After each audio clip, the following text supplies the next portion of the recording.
Hi everybody, this is Kimberly. I just was going to do a quick little tutorial to show you how to add a slip pocket to the back of your bag. This should work with just about any bag, but I'm working on the Vagabond today. So I've gotten all the way up to the point where I'm going to add the exterior on. And this is where you want to position your slip pocket because you want to add that to the exterior. So I have only done the stitching down of my exterior panel right now. So now I'm ready. I have my lining moved out of the way in the back because I've top stitched through this, and I'm ready to go ahead and stitch down the exterior. So just like always, and this is using my pattern, but this same technique should work with just about any bag. Just let me give you a quick preparation though, comments. One of the things you need to keep in mind with a in the hoop bag is, unlike a bag that you're going to sew on a sewing machine where the lining is separated from the exterior and you sew the lining separate and it's not attached. With an in the hoop bag, the lining ends up being attached to the exterior at the bottom corners. So we have right now already, without adding our slip pocket, we have one layer of interfaced fabric, 2 layers of interfaced fabric, lining and lining. And now, of course, this is the Vagabond. So the front slip pocket, I designed it so that that pocket doesn't get caught in the exterior corner. So I don't know if you can see that shadow. So if you're using vinyl, you'd be having 2 layers of vinyl and 2 layers of fabric. So when we add this slip pocket on, we're now working with 1, 2, 3 layers of interfaced fabric and then 2 layers of cotton. That's a lot for your machine to get through. So what I've done is, normally what I would recommend with cotton is, if I was doing a slip pocket on my sewing machine, I would just do 2 layers of cotton. So I would use a lightweight interfacing and then fold it over, and that would be my slip pocket. And that way you have the inside would be the same, or a different material. That's how I would do it on a sewing machine. And I probably could have gotten away with doing that on this machine as long as I used a big enough needle, but this is very expensive fabric and I didn't want to waste it. So I just used interfacing on the inside of it because it's a slip pocket. You're not going to be looking at it all the time. You're just going to be slipping stuff in and out. But if that's not appealing to you, then make sure that you only interface the exterior piece of your fabric. And then you won't have to worry about having it be too thick. So what I did is I interfaced my material up all the way up, leaving 1/4 inch on interfaced. I folded that 1/4 inch over twice so that I actually have, I think this is actually a 1/2 inch, but I folded it over so that I would have the seam here, this hem at the top. And what I would recommend doing is top stitching this on, this is 1/2 inch, so I have a 1/2 inch hem. I would recommend top stitching this on your sewing machine, but my sewing machine's I'm not easily able to get to it right now. So what I used instead is I used 2 pieces of double stick permanent tape, one to fold down the first piece, the raw edge, and then another to fold under the hem. If you're using vinyl, most vinyls are thick enough that all you have to do is just fold over, like this is a nice vinyl, just fold over, you can leave the raw edge, and just fold over a 1/2 inch hem, not a 1/4 inch. You can even use 1 inch. If you plan to put a snap tab on here, I'm not going to, but if you plan to put a snap tab with vinyl, then fold over 1 inch. So there's some extra weight there to support the snap. So again, you're using vinyl, use 1 layer and fold over a 1 inch hem. And you can, again, top stitch that down or use double stick tape. I used cotton and I'm only interfacing it. I'm using my interfacing as the backing of the pocket. Okay, so now how are we going to position this guy? So I measured my pocket. the same width. And then I made it so I looked up what an average boarding pass is. Because remember, this is the Vagabond that I'm making, so it's meant for, it was a special request. And it's meant for carrying your passport and all that kind of stuff when you're traveling. So the average typical size for a boarding pass is 8 inches by 3 3/4 inch, I think it said. So I went with that assumption, okay? And I'm not going to add a stamp. So I went with 8 inches. So, but you can position your slip pocket in any which way you want. And you could even make it a slanted slip pocket. That would be really cute on the back. So I've gone ahead. The reason I'm telling you this is because I didn't want the extra bulk of having SoFuse Plus, which is kind of a medium weight interfacing, on this bottom panel on the exterior back when I was going to have the pocket with the SoFuse Plus, because I want that extra weight. You could be using Decaville Plus or Decaville Light or whatever. So what I did instead is I just interfaced the top 4 inches of the back panel with the SoFuse Plus, such that my pocket is going to position there. And so I'll have a good amount of support up here.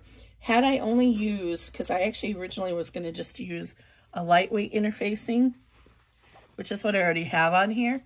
And then I changed my mind because this is really light, and I was worried that it would be really flimsy against the back pocket and it wouldn't look right.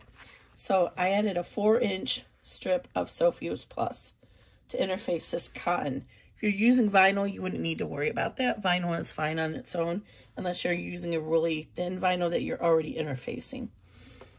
Okay, so that's the prep I did on the fabric. So now I'm going to move this out of the way and open up my zippers, because that was the next step I'm at. And I'm going to be very careful because I cut my zipper tape a little bit short. So my zipper pull is all the way at the edge here.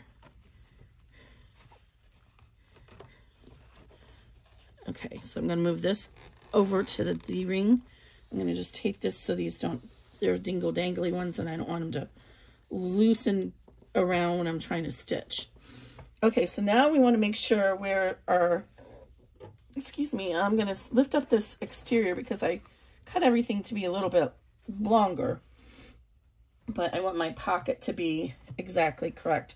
So what I'm going to do is lift this up, and I'm going to mark a 1/2 inch past this bottom edge here where my final seam is going to be, just to give me a ballpark idea of positioning the pocket evenly on both sides.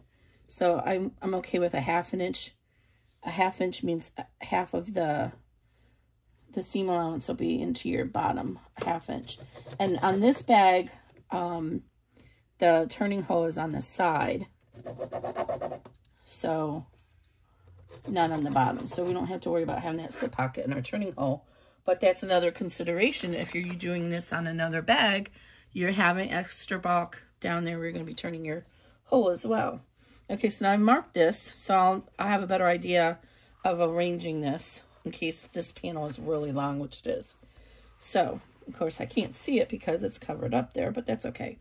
So what we're going to do is we're going to position this to where that notch is. So it's right here on this side.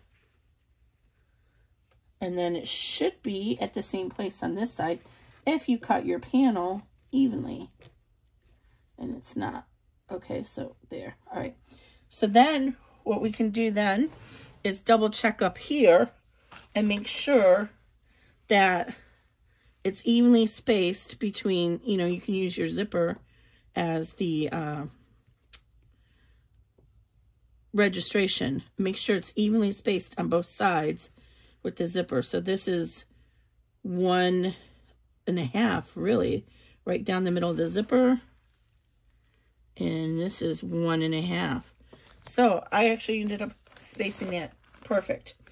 And it just so happens in my case that it's also falling right underneath this line, this panel. But don't use that as your reference because, oh, and I have it backwards. Don't use that as your reference because this is going to be on the back of your bag, so it doesn't matter where it's at there. And I have it backwards. We need to lay it right side facing down. Sorry about that. Because, why is that? Why do you want it right side facing down? Because what's going to happen is when we turn this inside out, so this is the wrong side of your pocket, and you want the wrong side of your pocket to be against the right side of your exterior, right? So when we turn this inside out, we're going to also turn through that slip pocket to flip it to the back. So we need it to be right side facing down. And again, we're just going to check and make sure, since I messed this up, that it's even. Just so it looks right on the back. Oops. I bumped it here. Okay. And it would look really cool if you did an angled slip pocket. So you could certainly do that, but you would want to make sure that you have enough width. If you were doing an angled pocket, then it would probably take up, you would need it to be a little bit wider. And now I'm going to go ahead and add some tape here because we're not tacking this down. We don't have a basting stitch in our file to tack this down, but I don't want it to get caught in the seam. We don't want this to come loose from vibrations while we're stitching. So we're going to tape it down really well so it stays into place when we run down our exterior panel here. Okay, so now we're going to go ahead and finish our bag like we normally would. So we're going to tautly tape down our exterior, and on the Vagabond, I'll be running step 14, which is the exterior, and then 15, which is the final lining pocket. So I'm not going to do that I'll do that off camera. So when I'm all done trimming the bag, so I'm going to take it off the hoop and then trim it all out, and then I'll resume there and show you what that looks like when it's all done. Okay, so I have the bag all turned to the right side or the wrong side. While I wait for this glue to set up, I do want to show you this cute little new tool device that I found. It's a lighter, but it's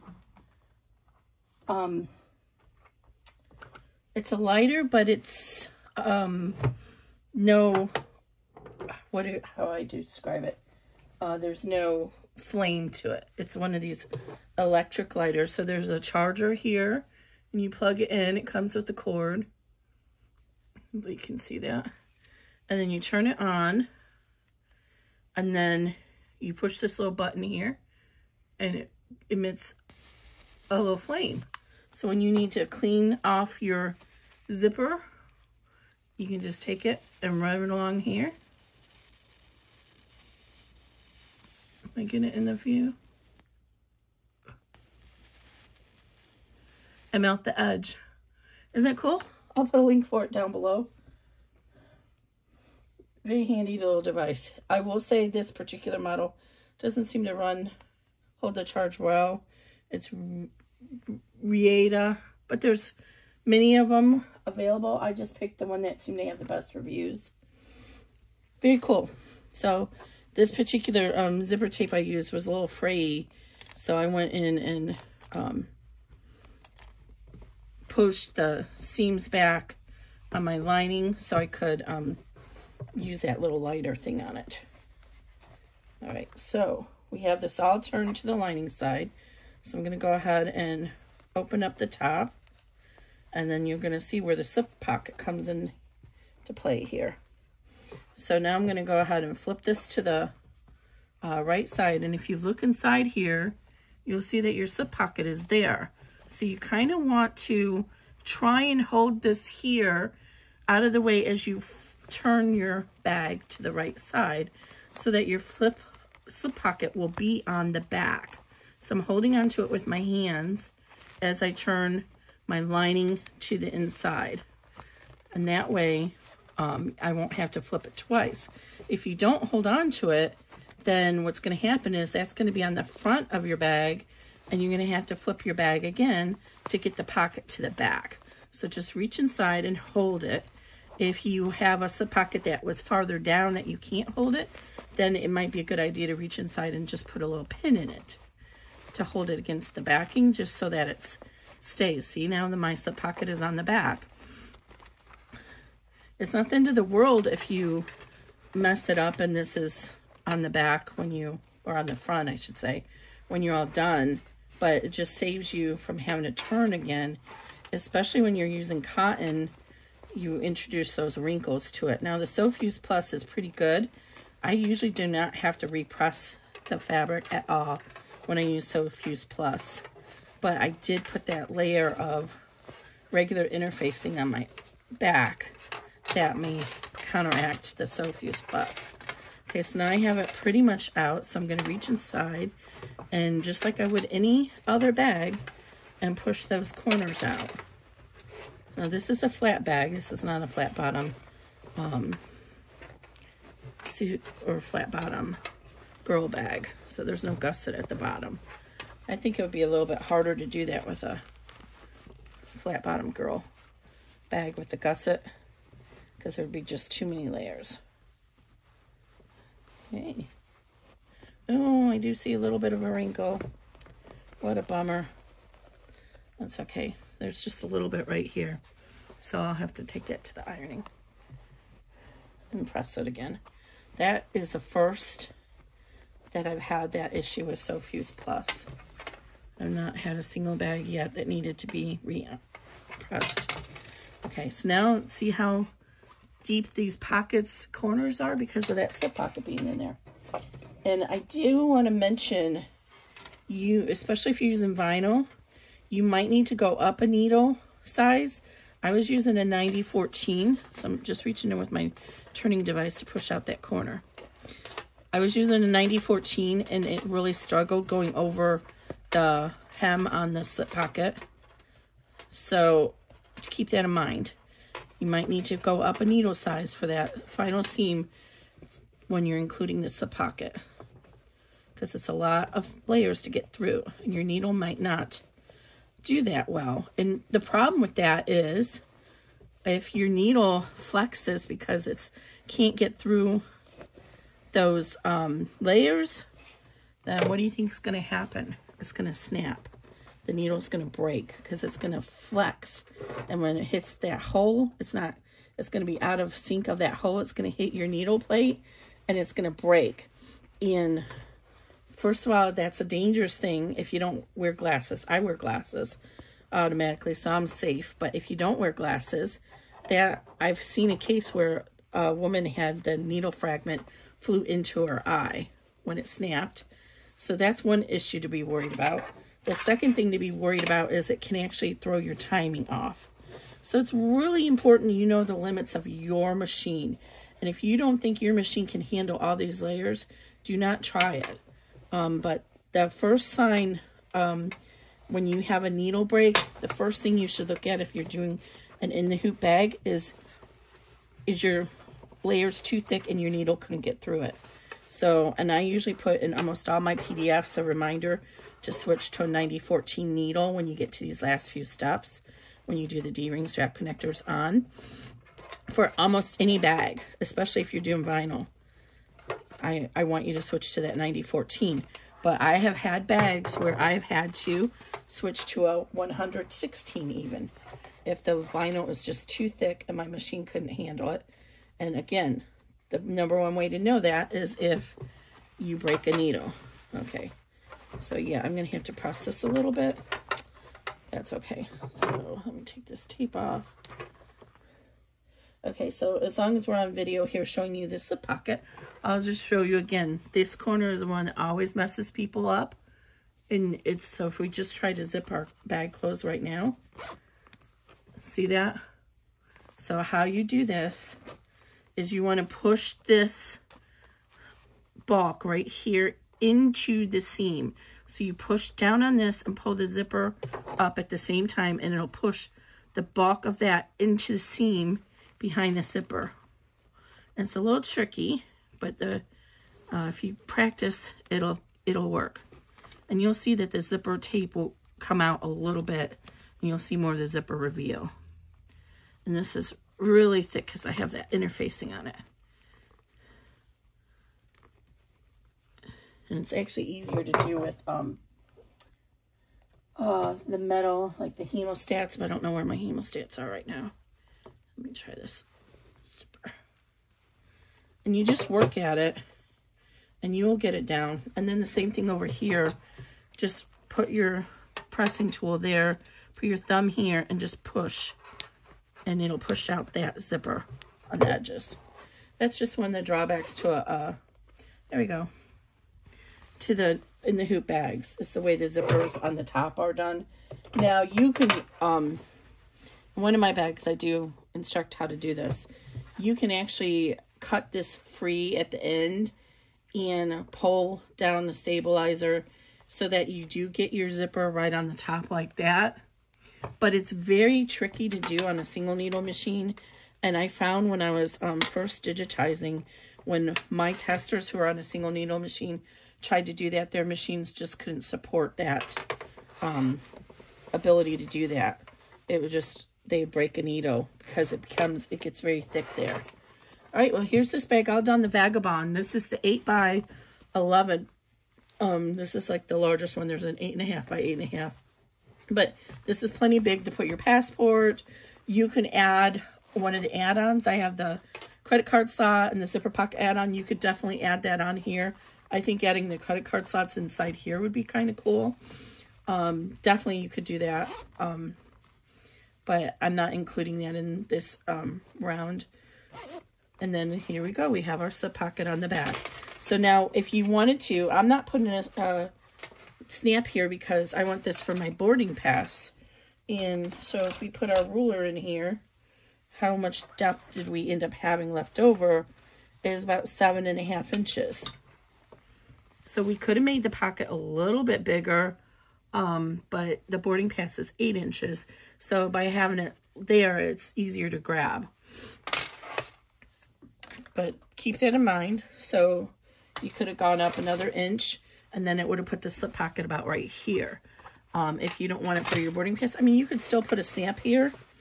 So if you want to put your phone on the back of your bag and not worry about it coming out,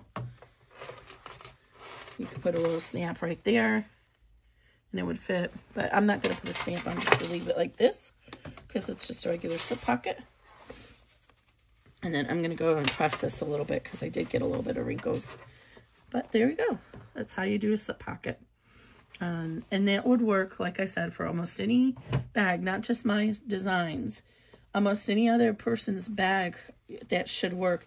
As long as your needle can get through all the layers, you can just put that slip pocket. Remember, again, we're going to put it on the front with the right side facing down on the front of the bag.